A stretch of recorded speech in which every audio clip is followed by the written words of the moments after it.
Hello दोस्तों, प्यारे साथियों, बहुत बहुत स्वागत है आपका बिहार बोर्ड आर्ट्स के इस चैनल पर। मैं विशाल विक्रम सिंह उपस्थित हूं इकोनॉमिक्स की एक शानदार क्लास लेकर के, जहां पर हम समझेंगे आज की क्लास में समष्टि अर्थशास्त्र का परिचय। डियर स्टूडेंट्स, आपको ये जान करके और बड़ी उत्सुकता के साथ आप इस क्लास का इंतजार कर रहे थे, जिस क्लास को मैं लेकर के आज आया हूं, समष्टि अर्थशास्त्र का परिचय। और इस परिचय वाली क्लास में हम बहुत महत्वपूर्ण तरीके से समष्टि अर्थशास्त्र को व्याख्यायित करने का प्रयास करेंगे, जहां समष्टि अर्थशास्त्र पहली बार 1933 और 36 के बाद, जब 36 ने कीन्स ने अपनी बुक लिखी, तो उससे जाकर के एक नई ब्रांच का अभ्युदय हुआ, उद्गम हुआ। मित्रों, ये बहुत महत्वपूर्ण बात थी कि जब 1929 की महामंदी का वह टाइम था, जिसके बाद वह निकलने के बाद एक नए विषय के रूप में समष्टि का उद्भव हुआ। समष्टि का उद्भव हुआ। यह समष्टि अर्थशास्त्र 1929 से 1929 से लेकर के 1929 से लेकर के 1933 का विषय रहा। 1929 से 1933 का विषय रहा, जिसमें ये आर्थिक मंदी का दौर था और जिसमें प्रोफेसर कीन्स ने 1936 में अपनी बुक लिखी। और इस बुक के तहत इन्होंने एक नई ब्रांच का अभ्युदय किया, नई ब्रांच का एक नया विश्लेषण प्रस्तुत किया, जहां पे उन्होंने पहले के क्लासिक युग को समाप्त करते हुए एक नए तरीकों को व्याख्यायित करने का प्रयास किया। डियर स्टूडेंट्स, आप इस बात को जान करके खुश होंगे और ये बात भी आपको जानना आवश्यक है इस रूप में कि सबसे पहले रेगनर महोदय ने इसको एक पहला शब्द, पहला वर्ड दिया, जिसको कहते हैं समष्टि। जिसको कहते हैं समष्टि। अगर हम समष्टि को जानने का प्रयास करें तो समष्टि अपने आप में एक व्यापकता को लेकर के उभरा हुआ है। व्यापक का मतलब हुआ कि बृहद। आइए जानने का प्रयास करते हैं कि इसमें वह बात क्या है। समष्टि अर्थशास्त्र micro economics, macro, macro means आप समझिएगा MACRO, ना कि माइक्रो। माइक्रो को हम व्यष्टि के रूप में जानते हैं, व्यष्टि अर्थशास्त्र के रूप में जानते हैं, लेकिन यहां पे मैक्रो शब्द को, जिसका अर्थ ग्रीक भाषा में इसका अर्थ हुआ कि व्यापक और बृहद अवधारणा। मित्रों, आज हम इसको जानने का प्रयास कर रहे हैं कि मैक्रो इकोनॉमिक्स आर्थिक विश्लेषण की वह शाखा जिसमें समुच्चय का विश्लेषण, मैंने कहा ना कि समुच्चय का विश्लेषण होता है। आज समुच्चय का विश्लेषण महत्वपूर्ण हो गया। समुच्चय का विश्लेषण संपूर्ण अर्थशास्त्र के संदर्भ में किया जाता है। समष्टि अर्थशास्त्र में समस्त आर्थिक क्रियाओं का संपूर्ण रूप से, एक रूप नहीं, कोई इकाई के रूप में नहीं, एकल इकाई के रूप में, एकल फर्म के रूप में नहीं, व्यापक अर्थ में समस्त आर्थिक क्रियाओं का संपूर्ण रूप से अध्ययन किया जाता है। हम यहां ये बात समझ रहे हैं कि इस समष्टि अर्थशास्त्र के परिचय में आप ये जान रहे हैं कि एक व्यापक अवधारणा उभर करके आती है। मित्रों, जब 1929 का वो दौर था, 3 से 4 साल का, जब अमेरिका में एक फर्म के शेयर धड़ाम हो गए, जहां पर बेरोजगारी दर 3% जो थी वो 25% को छू गई और बहुत सारी चीजें, पूरा यूरोप का इकोनॉमी प्रथम विश्व युद्ध के बाद और दूसरे विश्व युद्ध के बीच का जो समय था, उसमें पूरी की पूरी इकोनॉमी अमेरिका के होल्ड में थी, अमेरिका के द्वारा नियंत्रित होती थी। आप ये जानिए कि उसने डाब्स प्लान चलाया था और डाब्स प्लान के तहत जब एक बड़ी इकोनॉमी, जिसने समस्त विश्व के एक बड़े से भूभाग को केंद्रित कर रखा हो, संचालित कर रखा हो, तो उसके धड़ाम होने से सारी की सारी अर्थव्यवस्था डगमगा जाती है। ऐसे में अर्थशास्त्र की नई परिभाषा, नई शाखा, नई व्याख्या जन्म लेती है। वो मैंने बताया कि प्रोफेसर कीन साहब ने अपनी पुस्तक लिखी तो उसमें एक बात ये समझ में आ गई कि हमको अर्थव्यवस्था को किसी इकाई के रूप में नहीं, निजी फर्म के रूप में नहीं, बल्कि व्यापक स्तर पर जानने की बात करनी चाहिए और उसका अध्ययन होना चाहिए। उसी को रेगनर महोदय ने एक मैक्रो शब्द दिया था। तो दो बातें आपके सामने, कीन्स और रेगनर साहब आ गए और आप ये जान रहे हैं कि इस मैक्रो इकोनॉमिक्स जिसका मैक्रो MACRO, मैक्रो का मतलब हो गया यहां से व्यापक या बड़ा दृष्टिकोण, जहां समस्त आर्थिक क्रियाएं संपूर्ण रूप से अध्ययन का एक पार्ट बन गई। और वो समस्त आर्थिक क्रियाएं क्या हैं, हम आगे की तरफ देखते हैं। यहां आपको ये जानना होगा कि हमारी आर्थिक क्रियाएं कौन कौन सी हैं। आर्थिक क्रियाएं वे क्रियाएं होती हैं जिससे हमारा क्या हो, विकास हो, जिससे हमारा विकास हो। और उस विकास के दौर में वे कौन कौन से चर हैं, वे कौन कौन से तथ्य हैं, वे कौन कौन से टूल्स हैं जिनके द्वारा हम आगे की तरफ विकास को या ग्रोथ को या डेवलपमेंट को आगे ले जा सकते हैं। आइए देखते हैं।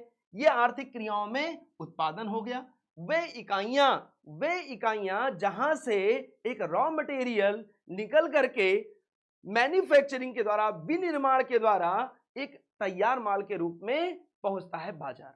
तो उत्पादन की वे सारी इकाइयां। और अगर हम देखें कि जो संसाधन है हमारे पास, उनका उपयोग हम कैसे करते हैं, तो इनका उपयोग हम संसाधन के रूप में या उत्पादन के रूप में कैसे करेंगे। तो यहां हमको पता चलता है कि संस्था होनी चाहिए, संस्था के माध्यम से भी हम करेंगे। और संस्था के बाद अगर हम बात करें तो इसमें पूंजी लगती है, इसमें तकनीकी लगती है, तकनीकी के द्वारा हम किसी संसाधन का एक बेहतर ढंग से उत्पादन कर सकते हैं, ऐसा प्रोडक्ट बना सकते हैं, ऐसी वस्तु बन सकते हैं जहां पर हम उसका एक अच्छी वस्तु के रूप में विनिर्माण या उत्पादन कर सकते हैं। उत्पादन के इन संसाधनों में किसी संस्था का, किसी पूंजी का, एक बड़ी सी पूंजी का, और इन पूंजी और संस्था के द्वारा तकनीकी का विकास करके हम रॉ मटेरियल को एक महत्वपूर्ण वस्तु के रूप में हम सामने लाते हैं। और इस प्रकार से ये उत्पादन का कार्य होता है। इसके बाद दूसरी क्रिया है रोजगार। आप इसको रोजगार जान नहीं होता है, उसके हम बेरोजगार कहते हैं। अगर रोजगार है, लोगों को अपने आवश्यकता की पूर्ति के लिए आवश्यक मनी, आवश्यक मुद्रा उनके पास है, रोटी, कपड़ा और मकान, इन मौलिक आवश्यकताओं की अगर पूर्ति हो रही तो वो रोजगार की स्थिति में है, पॉजिटिव है। अगर ये चीजें कहीं ना कहीं दिक्कत में आ रही हैं, इनमें प्रॉब्लम है, तो इसे हम बेरोजगारी की कंडीशन में रखते हैं। तो हमारी आर्थिक क्रियाओं में रोजगार और बेरोजगारी भी आ गई। फिर इसके बाद में मुद्रा का संकुचन, मीन्स मुद्रा का रेट का गिर जाना, अवमूल्यन भी इसको हम कह सकते हैं, जिसमें मुद्रा तो है आपके पास लेकिन उसमें आप अधिक मुद्रा में कम वस्तु को खरीद सकते हैं। यहां ऐसा नहीं है कि आप कम मुद्रा में अधिक वस्तु ला रहे हैं, नहीं, आपकी मुद्रा ज्यादा लग रही है, किसी एक चाय को पीने में आपके पास अधिक से अधिक मनी होनी चाहिए। इसे हम मुद्रा संकुचन की स्थिति में देख सकते हैं। यह भी आपके आर्थिक क्रिया का पार्ट है, जिसे हम इसके तहत देखने का प्रयास करते हैं मैक्रो इकोनॉमिक्स में। फिर तीसरे बिंदु पर अगर हम बात करें, यह है अंतरराष्ट्रीय व्यापार। अंतरराष्ट्रीय व्यापार में डियर क्या होता है कि हम इंटरनेशनल स्तर पर आयात और निर्यात की बात करते हैं। कितनी चीजें हम आयात कर रहे हैं किसी दूसरे देश से, और उस दूसरे देश को हम कितनी चीजें निर्यात करते हैं। लेन देन की प्रक्रिया आयात और निर्यात कहलाती है। और आयात निर्यात से हमारा क्या होता है, अंतरराष्ट्रीय व्यापार। मींस अगर हम बाहर से, सऊदी से, अमेरिका से, कहीं से भी अगर हम पेट्रोल का आयात करते हैं तो हमारे अंतरराष्ट्रीय व्यापार का पार्ट है। अगर हम अपने यहां से अभ्रक हो गया, हमारे बहुमूल्य धातुएं हो गई, जो भी हमारे यहाँ खनिज संसाधन हैं, अगर हम उसका बाहर की तरफ एक्सपोर्ट करते हैं तो वह भी अंतरराष्ट्रीय व्यापार का एक महत्वपूर्ण हिस्सा हो जाता है। और ये आयात निर्यात भी हमारी किसमें आती है, आर्थिक क्रियाओं के अंतर्गत आती है। ये बात ध्यान रखना है। तो इस प्रकार से समस्त आर्थिक क्रियाओं का व्यापक रूप में अध्ययन ही समष्टि अर्थशास्त्र का एक बिंदु बनता है, एक भाग बनता है, ऐसा बताया गया। इन आर्थिक क्रियाओं में आपने देखा उत्पादन हो गया, रोजगार हो गया या बेरोजगार हो गया, बेरोजगारी की स्थिति हो गई, और इंटरनेशनल ट्रेड, अंतरराष्ट्रीय व्यापार की स्थिति हो गई, मुद्रा संकुचन की या मुद्रा स्फीति की स्थिति आप देख सकते हैं। ये व्यापक आर्थिक क्रियाएं हैं जो आपके समष्टि अर्थशास्त्र का कहीं ना कहीं अध्ययन का पार्ट है, अध्ययन का भाग है। इसके बाद अब हम लोग चलते हैं कि इसकी परिभाषा क्या है। परिभाषा को देखते हुए प्रोफेसर बोल्डिंग ने क्या बात कही है, इन्होंने अपनी बात रखी है। उनके अनुसार समष्टि अर्थशास्त्र का व्यापक अर्थशास्त्र भी, समष्टि अर्थशास्त्र को व्यापक अर्थशास्त्र भी कहते हैं।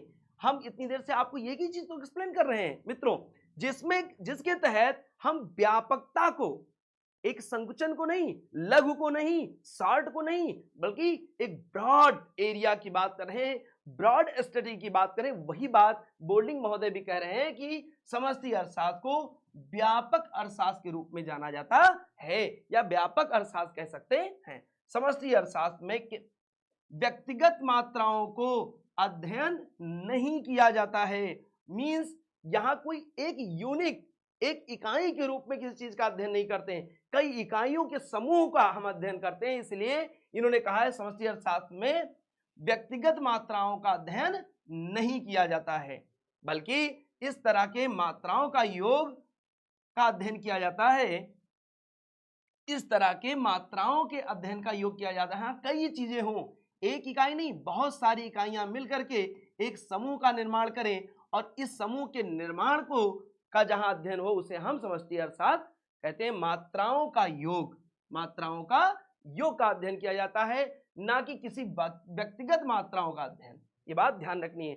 इसका संबंध व्यक्तिगत आय से नहीं। बार बार यहाँ पे एक शब्द यूज हो रहा है, बोल्डिंग महोदय कर रहे हैं, व्यक्तिगत कुछ नहीं होना चाहिए, एक व्यापक दृष्टिकोण में, व्यापक परिदृश्य में होना चाहिए। चाहे वो आय की बात हो और चाहे उनकी व्यक्तिगत रोजगार की बात हो, उसकी बात यहाँ पे नहीं की जा रही, बल्कि राष्ट्रीय से होता है। मींस व्यक्तिगत छोड़ करके, एक लघु को छोड़ करके, निजी को छोड़ करके व्यापक दृष्टिकोण की बात अर्थात राष्ट्रीय की बात की जाती है। राष्ट्रीय आय से होता है, व्यक्तिगत कीमत से नहीं, बल्कि सामान्य कीमत के स्तर का अध्ययन किया जाता है। सामान्य मींस जनरलाइज कर दिया जाता है। यहाँ स्पेसिफिक हो गया, एक व्यक्तिगत हो गया, और यहां सामान्य हो गया। यहां आपको तीन चीजें देखने को मिलेंगी। प्रोफेसर बोल्डिंग कह रहे हैं व्यापक अर्थशास्त्र इसे कहा जा सकता है, और व्यापक अर्थशास्त्र में व्यक्तिगत मात्राओं का अध्ययन नहीं, बल्कि इसके साथ साथ मात्राओं के योग का अध्ययन किया जाता है। पहला पॉइंट है व्यक्तिगत मात्राओं का नहीं, मात्राओं के योग का अध्ययन करते हैं। यहां पर व्यक्तिगत आय का नहीं, बल्कि राष्ट्रीय आय का अध्ययन करते हैं। यहां पर व्यक्तिगत कीमत ही नहीं, बल्कि सामान्य कीमत स्तर का अध्ययन किया जाता है। तो बोल्डिंग ने तीन बातें यहां पे स्पष्ट कर दी हैं, और वो भी व्यापक स्तर पर हम अध्ययन का विषय मानते हैं समष्टि अर्थशास्त्र को। आइए हम इनकी चार विशेषताओं को देखने का प्रयास करते हैं। महत्वपूर्ण चार विशेषताएं। सबसे पहली बात है व्यापक दृष्टिकोण। व्यापक दृष्टिकोण, इतनी देर से हम लोग व्यापकता की बात तो कर रहे हैं। मींस जहां ग्रीक विद्वानों ने इसको मैक्रो कहा, और मैक्रो का मतलब कहा गया विस्तृत, विशाल या बड़ा, और ऐसी कंडीशन में सबसे पहली विशेषता तो यही होनी चाहिए। और ये विशेषता हम देखते हैं समष्टि अर्थशास्त्र का दृष्टिकोण बहुत बड़ा है, बहुत व्यापक है। इसमें किसी छोटे भाग को महत्व नहीं दिया जाता है, बल्कि यहां राष्ट्रीय एवं अंतरराष्ट्रीय समस्याओं, नेशनल एंड इंटरनेशनल प्रॉब्लम्स को डिस्कस किया जाता है।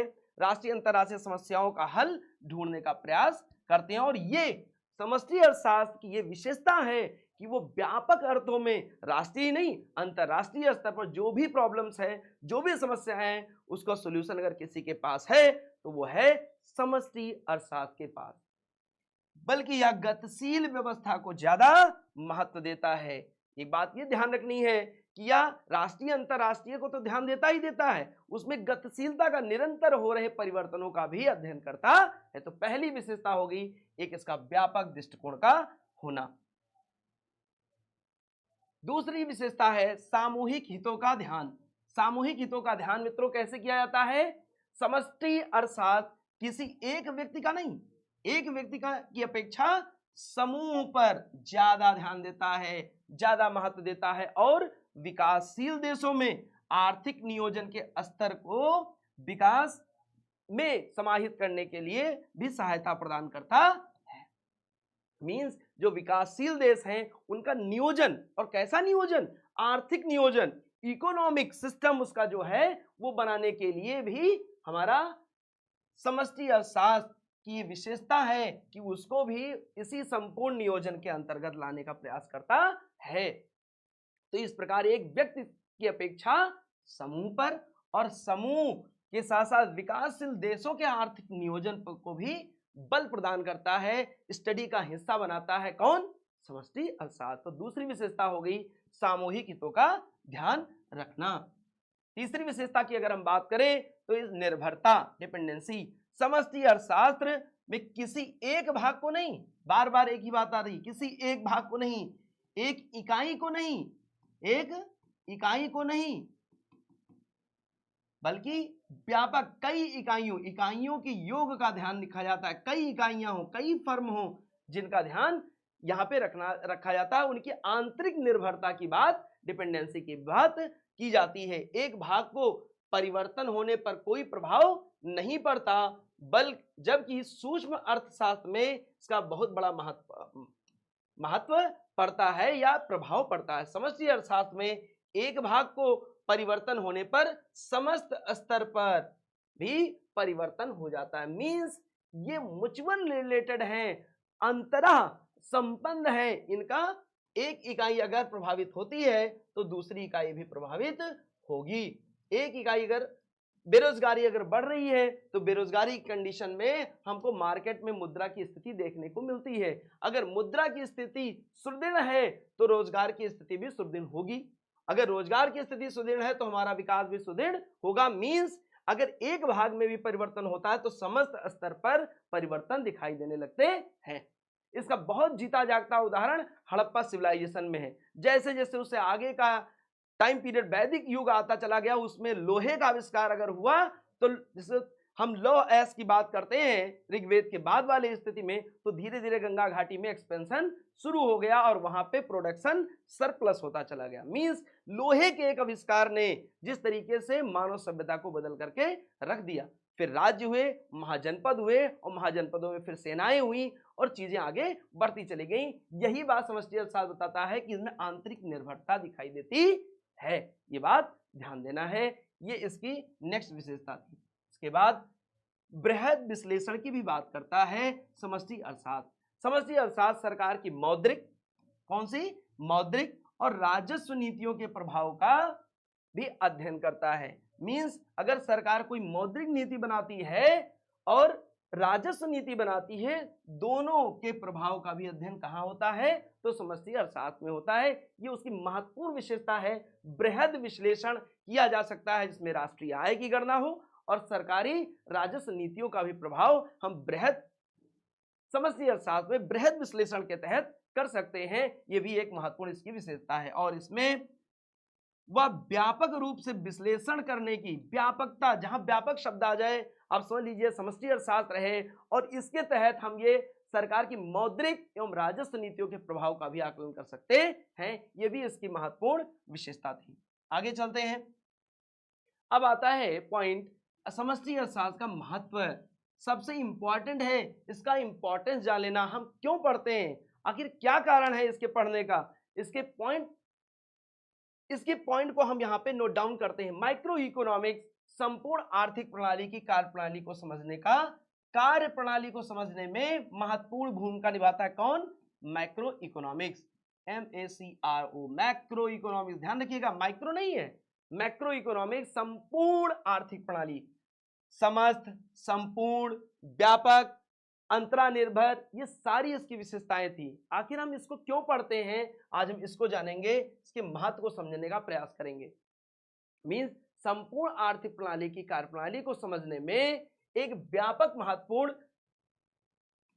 हेल्प प्रदान करता है समष्टि अर्थशास्त्र। पहला पॉइंट तो ये हो गया, संपूर्ण आर्थिक प्रणाली की कार्यप्रणाली को जानने में मदद करता है। यह अर्थव्यवस्था के कामकाज का विश्लेषण करने में, ध्यान रखिएगा, कामकाज का भी विश्लेषण करने में महत्वपूर्ण योगदान निभाता है। कौन?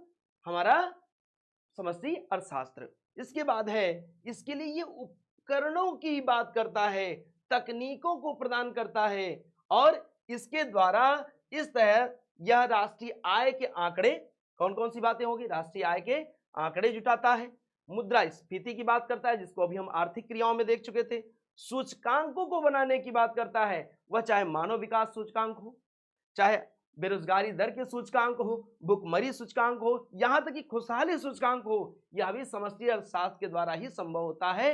इसका बहुत बड़ा इंपॉर्टेंस है, बहुत बड़ा पार्ट है। जहाँ मुद्रास्फीति, हमारे देश में मुद्रास्फीति, मुद्रा की रेट क्या है, अमेरिका में क्या है, वहीं चाइना में क्या है, अगर हम इसको कंपेयर करें अंतरराष्ट्रीय दृष्टिकोण पे परिदृश्य में, तो हम मुद्रास्फीति को भी कहां से जान सकते हैं, समष्टि अर्थशास्त्र के अध्ययन में देख सकते हैं। इसके साथ साथ राष्ट्रीय आय के आंकड़े भी जानने के लिए हमको समष्टि अर्थशास्त्र की तरफ झुकना होगा, उसका स्टडी करना होगा। इसके द्वारा हमें विदेशी दर को भी देखने का अवसर मिलता है, वह भी कहां पर, समष्टि अर्थशास्त्र में।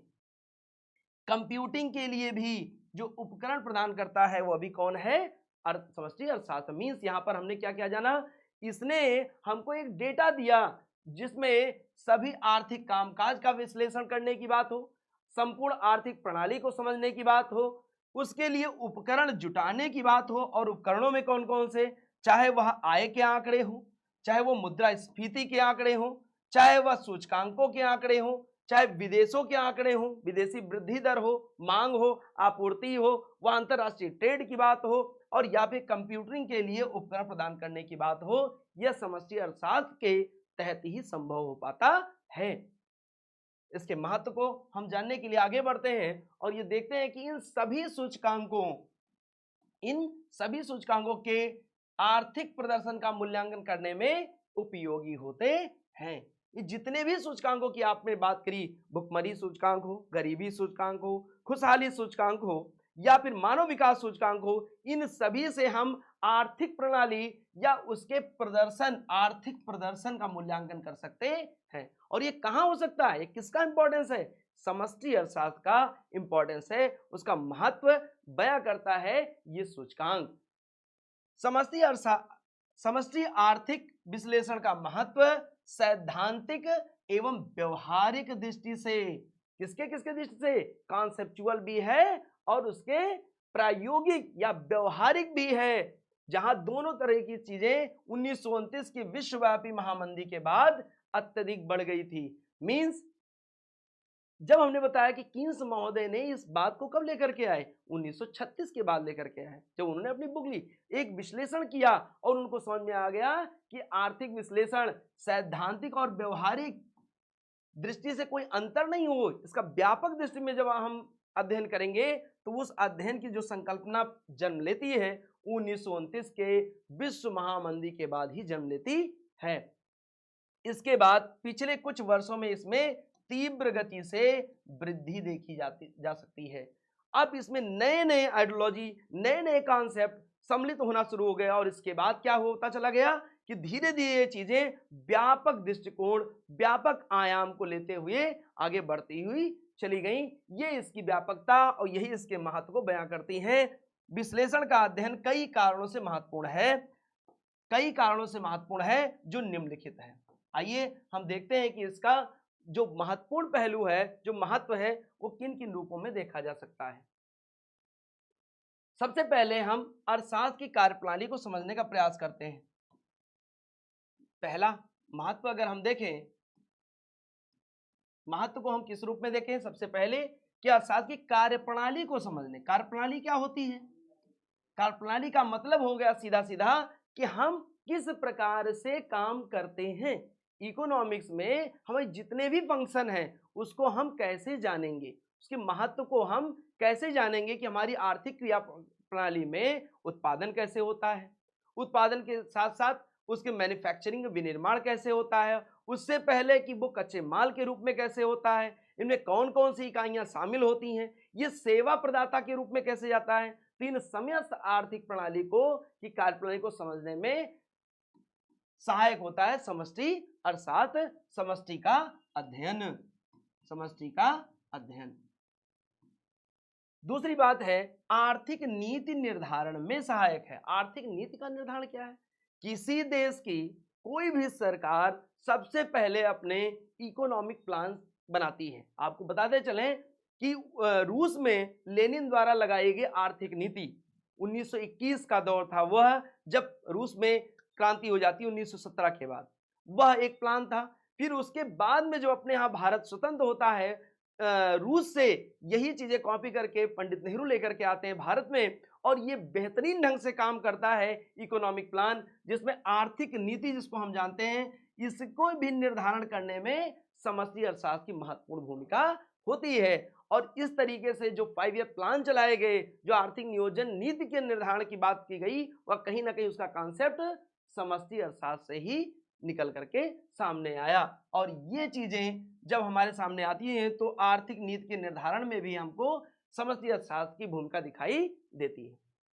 अंतरराष्ट्रीय तुलना में सहायक। अंतरराष्ट्रीय तुलना का मतलब अभी हमने बात की कि एक्सपोर्ट कितना हो रहा है और इंपोर्ट कितना हो रहा है, दोनों चीजों का। इसके साथ साथ हम दूसरे के साथ तुलना कैसे करेंगे? एक तो आयात हो गया, निर्यात हो गया, आयात निर्यात की वस्तुएं हो गई या सेवा हो गई, वस्तु या सेवा, इन दोनों की बात करते हैं। तो आयात निर्यात के वस्तुओं या सेवाओं का आयात निर्यात होगा, इसकी तुलना कर सकते हैं। अंतरराष्ट्रीय तुलना में हम आय निर्धारण की बात करते हैं। आय निर्धारण, अमेरिका की आय कितनी है, भारत की आय कितनी है, चाइना की आय कितनी है, रसिया की आय कितनी है। इसके साथ साथ जन्म दर की भी बात कर सकते हैं, मृत्यु दर की बात, जनांकिकी की भी बात कर सकते हैं। इसके साथ साथ इनके यहाँ के व्यापार की बात कर सकते हैं, व्यापार की स्थिति क्या है। इनके यहाँ मुद्रा की स्थिति की बात कर सकते हैं, मुद्रा की स्थिति इनके यहाँ क्या है। तो अगर हम अंतरराष्ट्रीय तुलना की भी बात करें तो अभी कहीं ना कहीं समष्टि अर्थशास्त्र के तहत ही संभव हो सकता है। ये इसका व्यापकता को बताती है कि हम अंतरराष्ट्रीय बाजार, अंतरराष्ट्रीय उत्पादन, अंतरराष्ट्रीय डेटा को भी हम समष्टि अर्थशास्त्र के तहत ही जान सकते हैं, समझ सकते हैं। ये बात ध्यान रखनी है। आर्थिक नियोजन में सहायक। आर्थिक नियोजन में सहायक कैसे होगी? आर्थिक नियोजन का तात्पर्य हो गया कि आर्थिक नियोजन, जैसा अभी हम आर्थिक नीति का निर्धारण कर रहे थे, आर्थिक नियोजन से सीधा सीधा तात्पर्य है कि आखिर देश में, किसी अर्थव्यवस्था में, किसी कंट्री के कौन सा ऐसा वर्ग है जो भी पीछे छूट गया है, जो हाशिए पर है, जिसको अभी और ग्रोथ की आवश्यकता है और सपोर्ट की आवश्यकता है, उसके लिए नीति निर्माण करने की आवश्यकता है। उसको किस प्रकार से, किस पॉलिसी के तहत आगे हम लेकर के जाएं ताकि वो हमारे देश की जो ग्रोथ रेट है, जो वृद्धि दर है, उसमें वो सहायता प्रदान कर सके। जैसे अपने यहाँ महिला है तो महिलाओं के लिए भी, अपने यहाँ बच्चे हैं उनके लिए भी, जो बेरोजगारी दर है उसको कम करके करने की, जो पीछे छूटे हुए लोग हैं समाज का, वह वर्ग जो पीछे छूटा हुआ है, उनका आर्थिक नियोजन करके ऐसी प्लानिंग की जाए, ऐसे आर्थिक नियोजन किए जाएं जिसके द्वारा वो हमारे मुख्य धारा में शामिल होकर के देश के पूरे जीडीपी को आगे बढ़ा सके। तो यह भी नीति निर्धारण में या आर्थिक नियोजन में भी कौन शामिल सहायता करता है? समष्टि अर्थशास्त्र ही सहायता करते हैं। आप इस रूप में भी इसको जान सकते हैं। नेक्स्ट पॉइंट है हमारा कि यहां पर सामान्य बेरोजगारी के विश्लेषण में भी सहायक होता है कौन? समष्टि अर्थशास्त्र। सामान्य बेरोजगारी का मतलब क्या हुआ कि अगर हम बेरोजगारी की या रोजगार का दर अगर हम निकालना चाहें, बेरोजगारी दर भी निकालना चाहें, तो हमको कौन सहायता प्रदान करेगा? डेटा देगा, समष्टि अर्थशास्त्र। आखिर ये क्यों डेटा देगा? ये बेरोजगारी को कैसे माप सकता है? क्योंकि इसका दृष्टिकोण कोई एकाकी नहीं है, व्यापक है, कोई इकाई पर आधारित नहीं है, व्यापक इकाई पर आधारित है, जिसके द्वारा यह इसको बेरोजगारी को क्लासिफाई कर सकता है, विश्लेषण कर सकता है। मौद्रिक समस्याओं के विश्लेषण में सहायक। मौद्रिक समस्या क्या है? मुद्रा की स्थिति का होना। मुद्रा की स्थिति मीन्स अभी हमने विश्व आर्थिक मंदी की बात की, जहां पे एक देश की अर्थव्यवस्था पर सारी यूरोप कंट्रोल में था, अमेरिका की वो अर्थव्यवस्था थी, और जब वहां के शेयर धड़ाम हो गए तो सारी की सारी अर्थव्यवस्था पर, मौद्रिक नीति पर, उसके सब कुछ अर्थव्यवस्था चरमरा गई, और जिसे हम व्यापक महामंदी का दौर 1929 का दौर हम जान सकते हैं। और ऐसे कंडीशन में मौद्रिक समस्या जन्म लेती है, जहां पर हम दो बातें करते हैं, या इन्फ्लेशन का, मुद्रास्फीति का, या मुद्रा अस्फीति का। मींस मुद्रा का रेट ही कम हो जाए, एक अधिक मुद्रा में कम चीजें मिले और कम मुद्रा में अधिक चीजें मिले। इस कंडीशन में जहां सबके हाथ में रोजगार न हो तो वो भी एक स्थिति होती है, जहां बहुत सारा रोजगार हो और आमदनी हो रही हो, जिससे हमारी परचेजिंग पावर बढ़ जाती है। तो इसके द्वारा हमारे बाजार भी उन्नत स्थिति में होते हैं। ऐसी कंडीशन में का भी हम विश्लेषण कहां करते हैं, वो अभी हम करते हैं कहां पे, समष्टि अर्थशास्त्र में करते हैं, समष्टि अर्थशास्त्र में करते हैं। व्यापक चक्रों के विश्लेषण में सहायक, व्यापक चक्रों व्यापार चक्रों में सहायक। व्यापार चक्र क्या है कि हम लेन देन की स्थिति, व्यापार में क्या है कि हम कौन से वस्तु का सबसे ज्यादा रेट चल रहा है, किस वस्तु की मांग बढ़ रही है, आखिर उसकी मांग क्यों बढ़ रही है, और दूसरे की आपूर्ति हो रही है और क्यों हो रही है, अगर आपूर्ति में रुकावट है, कोई भी प्रॉब्लम आ रही तो क्यों आ रही है, इसका भी हम कहाँ विश्लेषण करेंगे, व्यापार चक्र के माध्यम से हम विश्लेषण करते हैं समष्टि अर्थशास्त्र में। तो इसका मतलब है कि हम समष्टि अर्थशास्त्र के महत्व को एक व्यापक रूप में देख सकते हैं। इसका जो महत्व था उसे हम व्यापक रूप में व्यापार चक्र के भी माध्यम से भी देख सकते हैं, जहां व्यापार चक्र का भी विश्लेषण इसमें होता है। अब अंतिम बिंदु आपका बनता है कि व्यष्टि अर्थशास्त्र के विकास में भी सहायक होता है समष्टि अर्थशास्त्र। विद्वानों ने कहा है कि व्यष्टि अर्थशास्त्र समष्टि अर्थशास्त्र का मूल है। मींस जो भी चर मिलते हैं उनका हम एक इकाई के रूप में अध्ययन करते हैं तो हम व्यष्टि अर्थशास्त्र की बात करते हैं, लेकिन अगर उसका व्यापक स्तर पर उपयोग हो तो उसे हम समष्टि अर्थशास्त्र कह सकते हैं। ये बात ध्यान रखनी है, ये बात समझ लेनी है कि किस तरीके से हम इसका एक व्यापक दृष्टिकोण अपना सकते हैं। और ऐसे कंडीशन में व्यापक चरों के विश्लेषण में अगर हम सहायता की बात करें तो ये समष्टि अर्थशास्त्र व्यष्टि अर्थशास्त्र के विकास में भी एक महत्वपूर्ण भूमिका निभाता है। इस बात को हम यहाँ पे ध्यान रखते चलते हैं, और जहां इसका महत्व समाप्त होता है इन बिंदुओं के तहत, जहां पे हमने देखा कि सबसे पहले अर्थशास्त्र की कार्यप्रणाली को समझने में भी, इसके बाद आर्थिक नीति के निर्धारण में भी सहायक होता है, राष्ट्रीय अंतरराष्ट्रीय स्तर पर तुलना में भी सहायक होता है, आर्थिक नियोजन में भी सहायक होता है, और बेरोजगारी का डेटा, बेरोजगारी का भी विश्लेषण करने में सबसे महत्वपूर्ण भूमिका कौन निभाता है, समष्टि अर्थशास्त्र निभाता है। मौद्रिक समस्याओं के विश्लेषण में भी सहायक होता है समष्टि अर्थशास्त्र। व्यापार चक्रों का भी विश्लेषण करने में सहायक होता है हमारा समष्टि अर्थशास्त्र, और व्यष्टि अर्थशास्त्र के विकास में भी सहायक होता है समष्टि अर्थशास्त्र। ये उसका सबसे महत्वपूर्ण महत्व है, और यह इसके महत्व को इंडिकेट करता हुआ प्रतीत होता है।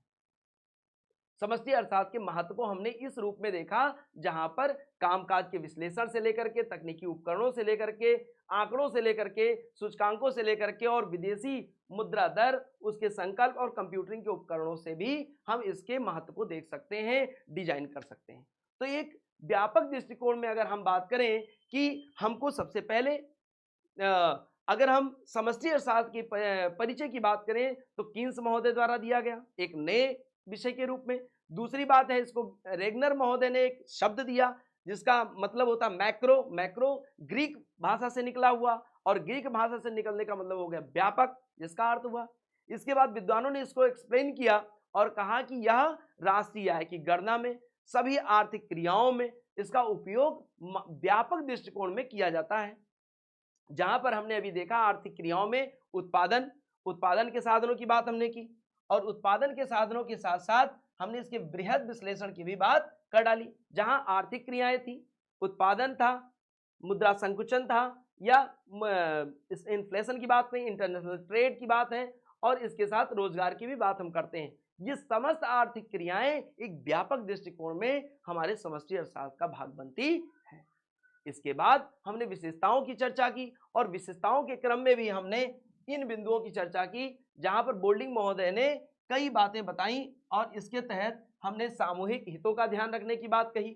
सामूहिक हितों के बाद हमने इसके निर्भरता, आंतरिक निर्भरता की बात की, जहां एक इकाई अगर डिस्टर्ब होती है, एक इकाई का अगर ग्रोथ हो, दूसरी इकाई भी इससे प्रभावित होती है, तो इसकी आंतरिक निर्भरता भी हो गई।